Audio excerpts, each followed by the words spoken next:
रायजो राजा नोंथांमोन आंनि मुङा सानसुमा नार्जारी क'क्राझार पाटगाव सनापुरिनि आङो दायो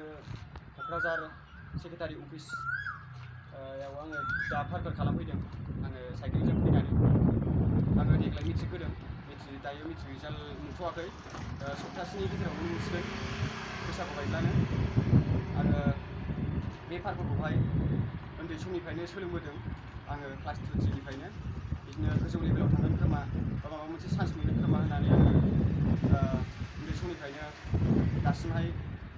बे पार्कलखौहाय आं सोलोंबोदों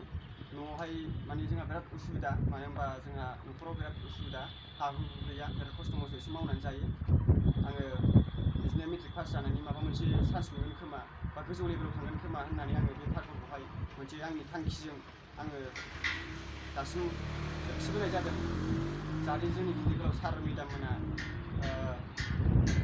गोजौ लेभेलाव दैखोनो हायो बा माबा मोनसे चान्स मोनो खोमा होननानै आं बे पार्कलखौहाय दासिमहाय सोलोंबोदों दायो बेखिनिखौनो आङो बुंनानै दिनै रायजो राजा नोंथांमोननिसिम आङो आंनि गोसो गोरबोनिफ्राय हामलायनाय थाहरबाय जाहाथे गिदिर गोलाव सारमोना आंखौहाय मेट्रिक पास जानानै गोजौ लेभेलाव दैखोहरो बा माबा मोनसे आंखौ